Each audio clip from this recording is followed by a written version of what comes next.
Hello brilliant minds. आज मैं आपके लिए लेके आई हूँ chapter 9th some applications of trigonometry class 10th का। इस चैप्टर में हम पढ़ेंगे जो ट्रिग्नोमेट्रिक के बेसिक्स हमने पढ़े थे उन चीज़ को यूज़ कैसे करना है। बेसिकली हम पढ़ते हैं इस चैप्टर में कि ट्रिग्नोमेट्री एक्चुअल में यूज़ कहाँ पे होती है। कर तो लिए हमने फॉर्मूलेस कर लिए, अब उनको प्रैक्टिकल उनका एप्लीकेशन कहाँ पे है उस चीज़ के बारे में हम पढ़ेंगे। सबसे पहले इसमें पढ़ेंगे कि ट्रिग्नोमेट्री वेरियस फील्ड्स में डिफरेंट फील्ड्स में कहाँ पे यूज़ हो रही है। फिर हम इसमें पढ़ेंगे कि लाइन ऑफ साइट कौन सी होती है, लाइन ऑफ साइट पढ़ेंगे। फिर पढ़ेंगे एंगल ऑफ एलिवेशन और एंगल ऑफ डिप्रेशन, इन दोनों का क्या मतलब है, कहाँ कहाँ पे यूज़ होते हैं, किसको कहते हैं एंगल ऑफ एलिवेशन एंड किसको कहते हैं एंगल ऑफ डिप्रेशन। फिर हम पढ़ेंगे कि हाइट्स और डिस्टेंस को एक्चुअल में मेजर करने के अलावा हम उसको कैसे निकाल सकते हैं। एक्चुअल में मेजरमेंट नहीं कर सकते कि कौन सी चीज़ कितने हाइट पे है, कितनी डिस्टेंस पे है, बट उन चीज़ों को एक्चुअली ना मेजर करते हुए नॉर्मली कैसे ढूंढना है, कैसे निकालना है। अगर कोई एक चीज़ पता है तो दूसरी चीज़ कैसे हमने निकालनी है, इस चीज़ के बारे में हम पढ़ेंगे। ठीक है जी। सबसे पहला है आपका point line of site. Line of site क्या होती है? मान लो कि एक ऑब्जर्वर है, जो बंदा देख रहा है चीज़ को, वो है पॉइंट ओ पे है ऑब्जर्वर। ठीक है जी। वो क्योंकि ग्राउंड लेवल पे है तो ग्राउंड लेवल आपका क्या होगा? हॉरिजॉन्टल लेवल होगा।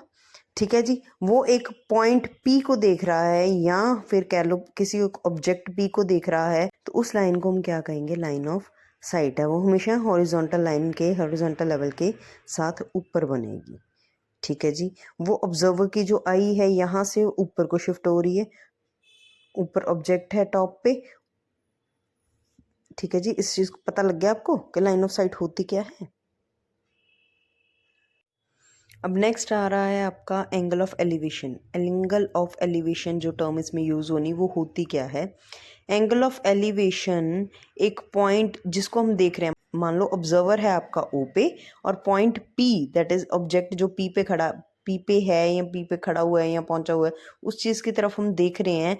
तो हॉरिजॉन्टल लेवल से लाइन ऑफ साइट के थ्रू जब हम ऊपर देख रहे हैं, हॉरिजॉन्टल लेवल और लाइन ऑफ साइट के बीच में जो एंगल बन रहा है ना ऊपर की तरफ, उसको हम क्या कहेंगे? Angle of elevation. ठीक है जी। हॉरिजॉन्टल लेवल है ये, हॉरिजॉन्टल लेवल ये है, ऑब्जेक्ट आपका यहाँ पे ऑब्जर्व जो कर रहा है वो यहाँ पे है। इन एक लाइन ऑफ साइट और एक हॉरिजॉन्टल लेवल के बीच में जो एंगल बन रहा है, अगर नीचे से हम ऊपर की तरफ देख रहे हैं तो वो होगा आपका एंगल ऑफ एलिवेशन। नेक्स्ट आता है आपका एंगल ऑफ डिप्रेशन। अब एंगल ऑफ डिप्रेशन क्या हुआ? मान लो कि ऑब्जेक्ट आपका जो ऑब्जर्वर है ओ पॉइंट पे है। ठीक है जी। ऑब्जेक्ट आपका नीचे और हॉरिजॉन्टल लेवल आपका ये है, मतलब उसको नीचे देखना पड़ रहा है ऑब्जेक्ट को देखने के लिए ऑब्जर्वर को, वो आपकी लाइन ऑफ साइट होगी। और हॉरिजॉन्टल लेवल के साथ जो नीचे को एंगल बनेगा ना उसको हम कहेंगे एंगल ऑफ डिप्रेशन। ठीक है जी। When an observer is at some height, अगर ऑब्जर्वर आपका अब हाइट पे है and looking at an object below the horizontal level, उसके हॉरिजॉन्टल लेवल के बिलो अगर ऑब्जेक्ट पड़ा है और उसको वो देख रहा है, तब वो लाइन ऑफ साइट और हॉरिजॉन्टल लेवल के बीच में जो एंगल बनेगा ना वो आपका अब क्या बनेगा? Angle of depression. ठीक है जी। अब हम देखेंगे इसका प्रैक्टिकल यूज़ कहाँ पे होता है। प्रैक्टिकली आपको क्वेश्चंस गिवन होंगे, क्वेश्चंस में अभी आप तो आपको एंगल ऑफ एलिवेशन गिवन होगा या तो आपको एंगल ऑफ डिप्रेशन गिवन होगा। सबसे पहले देखते हैं हम एंगल ऑफ एलिवेशन वाला क्वेश्चन, इसको सॉल्व कैसे करते हैं। ठीक है जी। क्वेश्चन है आपका the angle of elevation of the top of the tower from a point on the ground. मान लो पॉइंट ऑन द ग्राउंड है ओ और टॉप ये है आपका ए बी है टावर, टावर के ऊपर वाले टॉप पॉइंट पे ऑब्जर्वर ओ से आप ऊपर देख रहे हो और वो एंगल ऑफ एलिवेशन क्या बना रहा है? 30 बना रहा है, which is 30 metres away from the foot of the tower. Tower के फुट से वो कितना डिस्टेंस पे है? 30 मीटर पे है और वो एंगल ऑफ एलिवेशन बना रहा है 30। अब इसमें हमें निकालने को क्या बोला है? Find the height of the tower. Height of the tower मतलब ए बी हमने निकालनी है। ठीक है जी। लेट कर लो ए बी रिप्रेजेंट करता है टावर को, ये हो गया टावर, ये हो गया पॉइंट ऑन द ग्राउंड ओ। हमें गिवन क्या है? ओ ए की वैल्यू गिवन है 30 मीटर और एंगल बी ओ ए या ए ओ बी कितना गिवन है? 30 डिग्री। अब राइट ट्राइंगल है क्योंकि वो टावर तो नीचे खड़ा है ना, स्ट्रेट ग्राउंड से खड़ा है, तो ये 90 डिग्री का एंगल बना रहा है। राइट ट्राइंगल में ये आपका हो गया हाइपोटेन्यूज, एंगल के सामने वाला हो गया परपेंडिकुलर, नीचे वाला हो गया आपका बेस, ये हो गया हाइपोटेन्यूज। अब आपके पास बेस उठाना है और परपेंडिकुलर की वैल्यू हमने उठानी है। बेस और परपेंडिकुलर कौन से वाले फॉर्मूले में आएगा? tan वाले में आएगा। तो tan 30 डिग्री की वैल्यू किसकी इक्वल आ गई? Perpendicular that is a b upon base that is o a. Value हमने पुट की, ए बी की वैल्यू हमने निकालनी है, o a into tan 30 degree होगा। ए बी की वैल्यू किसके इक्वल है? tan 30 डिग्री की वैल्यू हमने टेबल किया था, टेबल में क्या आया था? 1/√3।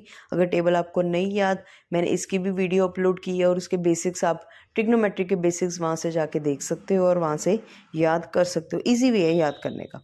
tan 30 डिग्री की वैल्यू आ गई 1/√3 इंटू ओ ए की वैल्यू क्या थी? 30 अपॉन √3, या फिर हम क्या लिखेंगे? √3 इंटू √3 हो जाएगा, क्योंकि √3 हम नीचे अगर नहीं लिखना चाहते तो √3 इंटू √3 3 हो गया, 3 और 30 की कटिंग हो गई और ये आ गया 10 इंटू √3। ठीक है जी। तो हाइट ऑफ द टावर क्या आ गई आपके? 10√3 मीटर्स। क्लियर है एंगल ऑफ एलिवेशन वाला क्वेश्चन आपको? सिर्फ और सिर्फ ये ध्यान रखना है कि एंगल ऑफ एलिवेशन गिवन है, एंगल ऑफ डिप्रेशन गिवन है और हमने कैसे उसको लिखना है। बस लिख लिया तो फॉर्मूले बेसिक्स आपको याद ही हैं, वो एज इट इज़ फॉर्मूले अपने माइंड में रखे हुए हैं। जो चीज़ जिसकी चाहिए हमने वैल्यू, उस चीज़ की वैल्यू पुट की और हमने आंसर निकाल लिया। अब नेक्स्ट आपका क्वेश्चन है, देखो जैसे a ladder 15 metres long just reaches the top of the vertical wall.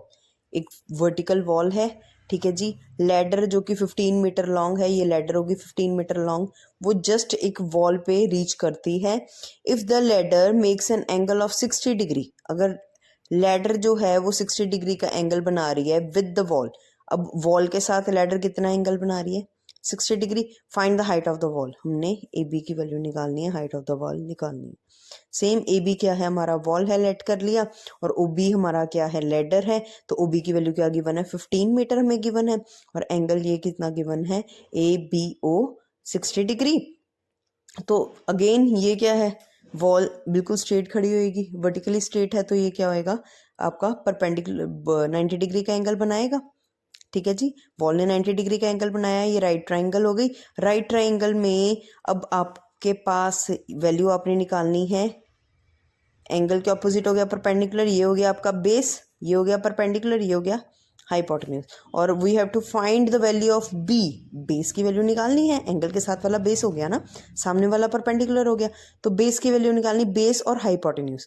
Base और हाइपोटेन्यूज किस वाले चीज़ में आता है? हमारा कॉस वाले में आता है, क्योंकि कॉस की वैल्यू होती है cos theta is equal to base upon hypotenuse. तो इसलिए हमने इस फॉर्मूले को यूज करने के लिए cos 60 डिग्री की वैल्यू निकाल ली। cos 60 is equal to a b that is base upon hypotenuse o b. A b की वैल्यू हमें पता नहीं है, निकालनी है। ओ बी की वैल्यू हमें पता है, ओ बी साइन cos 60 की वैल्यू निकाली, वो आ गई हमारे पास 1/2 is equal to a b upon o b. A b की वैल्यू हमें निकालनी है, ओ बी की वैल्यू 15 पता है, 15 पुट कर दी, तो ये क्या आ गया? A b is equal to 15 into 1/2 और डिवाइड किया तो हमारे पास आ गया 7.5 मीटर्स।